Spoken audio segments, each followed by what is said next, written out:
সবাই জানে মমতা ব্যানার্জির বাইরে মমতা ব্যানার্জি আমলাতান্ত্রিক সরকার চালাচ্ছিল বলেই তো আজকে বাংলার মানুষ তাকে বিরোধী আসনে পাঠিয়ে দিয়েছে, সে নিজেও হেরে গেছে। 24 জনের বিরুদ্ধে এফআইআর হয়েছিল, যদিও এফআইআরটাও এই যে তামান্নার মা তিনি সিপিএম করেন, তার পরিবারটা পুরো সিপিএম, মুলামদিতে বাড়ি, আমার বাড়ি থেকে 18 কিলোমিটার দূরে, গঙ্গা পার হয়ে ওপারে বাড়ি আর আমার এপারে বাড়ি। এই মহিলাও অত্যন্ত বাচাল মহিলা, একটা তার মেয়ে যেভাবে বোমে আঘাতে মরেছে তার নিন্দা করার বা তার পাশে থাকার কোনো কিছু দিয়েই পূরণ হয় না। আমি সম্পূর্ণভাবে তামান্নার এই হত্যাকারীদের শাস্তি চাই, কিন্তু বোমটা কারা মেরেছিল, কজন মেরেছিল?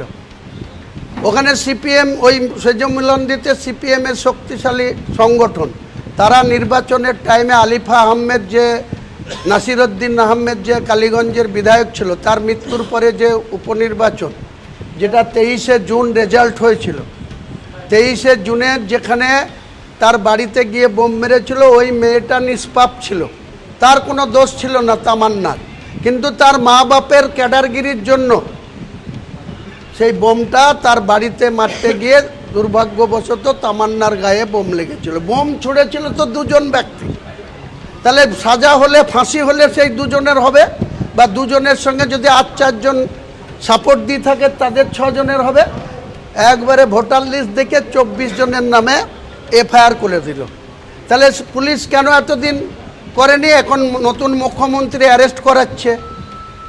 এই ডোমকলের এমএলএ রানা, তাকে সাথে করে নিয়ে গিয়ে তারপরে যে আনিস খান হাওড়ার, তার বাপও গিয়েছিল তার ছেলের খুনের বিচার চাইতে। তার ছেলেকে কারা খুন করেছিল? ছাদ থেকে সিভিক ভলেন্টিয়ার আর কনস্টেবলরা ফেলে দিয়েছিল। কতদিন আগে? 2.5 বছর আগে। আর এটা 23শে জুন 2024, 25, 23শে জুন 2025 বাই ইলেকশনের রেজাল্ট হয়েছিল। কারণ 1 জানুয়ারি নাসিরউদ্দিন খাঁ মারা গিয়েছিল। জুন মাসে বাই ইলেকশনের রেজাল্টের দিনে তামান্নার উপরে বোমের আক্রমণ এসেছিল। আমরা চাই তামান্নার খুনিরা সাজা পাক, কিন্তু 24 জন কেউ খুনের সঙ্গে যুক্ত ছিল না। আজকে এই সরকার খুব তৎপর যে কোথায় কোথায় মুসলমানদেরকে জেলে ভরা যাবে, এই পরিকল্পনা নিয়ে যারা প্রকৃত খুনি তাদের কিন্তু অ্যারেস্ট করেছিল পুলিশ। এখন যারা 24 জনের মধ্যে 10 জন 11 জন অ্যারেস্ট ছিল। আজকে মুখ্যমন্ত্রী আবার পুলিশকে বলে, পুলিশ মন্ত্রী তিনি, তাই তারা অ্যারেস্ট হচ্ছে। প্রমাণ করতে হবে তো যে 24 জন তামান্নাকে, একটা মহিলাকে, একটা বাচ্চা মহিলাকে একটা বোম মেরে 10টা মানুষ খুন হয়ে যেতে পারে একটা বোম চার্জ করলে, কিন্তু সে একা খুন হয়েছে। খুনটা জঘন্য, তার শাস্তি হওয়ার দরকার, কিন্তু 24 জন বোম মেরেছে, 24 জন মানুষকে ফাঁসি দিচ্ছে কে? আগেই বলেছিলাম, মরছে কে মুসলিম, মারছে কে মুসলিম, কেস খাচ্ছে কে মুসলিম, জেল খাচ্ছে কে মুসলিম, আর ডিম খাচ্ছে কে? দারোগা বাবুরা। আজকে মুর্শিদাবাদ জেলায় যত দারোগা বাবু হয়েছে সব নদিয়ার বাঙালদের ছেলে। আমি মুখ্যমন্ত্রীকে এরপরে লিখিতভাবে বলবো, মুর্শিদাবাদে হাওড়া জেলা থেকে দেওয়া হোক এখানে পোস্টিং, উত্তর 24 পরগনা জেলার লোককে পোস্টিং দেওয়া হোক। কেন লাগাতারভাবে নদিয়ার যারা প্রকৃত মুসলিম বিরোধী, যারা ওপার বাংলা থেকে এসছে, দিয়ে Bongaon sub division, Ranaghat sub ডিভিশনে বসবাস করে, তাদের ছেলেরা সবাই পড়ালেখা শিখে পুলিশের চাকরি করে। আর কি পুলিশের সাব ইন্সপেক্টর নেই? শুধুমাত্র বাঙালদের ছেলেদেরকে নিয়ে এসে মুর্শিদাবাদের মুসলমানদেরকে শাসন করতে হবে? এটা কোন নীতি? আর আমরা কি একদম হয়ে আছি, চুরি পড়ে আছি যে আমাদেরকে যা বলবে তাই শুনতে হবে? তাদের বিরুদ্ধে অ্যান্টি করাপশনেও যাব, তাদের বিরুদ্ধে ভিজিলেন্সেও যাব। একটা দারোগা কত টাকা করে মাইনা পায়? 2 বছরের যদি দারোগাদের অর্থনৈতিক ব্যাপারটা ইনকোয়ারি করে, অ্যান্টি করাপশন ডিপার্টমেন্ট ইনকোয়ারি করে, একজন দেখবেন কেউ 50 কোটি টাকার মালিক হয়ে গেছে, কেউ 30 কোটি টাকার মালিক হয়ে গেছে। এগুলা কি দুর্নীতি না? তৃণমূলের দুর্নীতিবাদদের যেমন জেলে ঢুকাতে হবে, তেমনি পুলিশ প্রশাসনের মধ্যে এখনও দুর্নীতি চলছে। এখনও শুভেন্দু অধিকারীর পুলিশ মন্ত্রী, এখনও এই জেলায় নির্বিচারে দুর্নীতিকে প্রশ্রয় দেওয়া হচ্ছে, আমরা দেখতে পাচ্ছি। তাদের বিরুদ্ধে কোনো ব্যবস্থা নেই, তাদের বিরুদ্ধে কোনো মুখ খুলছে না। আজকে মুর্শিদাবাদের মতো জায়গায় একসময় বুদ্ধবাবু বলেছিল যে অন্ততপক্ষে একটা দারোগা, একটা থানাতে যদি 8 জন অফিসার থাকে 2 জনও মুসলিম অফিসার থাকবে। আজকে আমরা মুর্শিদাবাদে 27টা থানা, কোনো মুসলিম ওসি নাই। যা 2-1টা ছিল তাদেরকেও ফিনিশ করে দেওয়া হলো পরিকল্পনা করে। একটা কাউসার ছিল নওদায়, তাকেও সরিয়ে দিয়েছে, বনগা পুলিশ লাইনে ফেলে রাখা হয়েছে।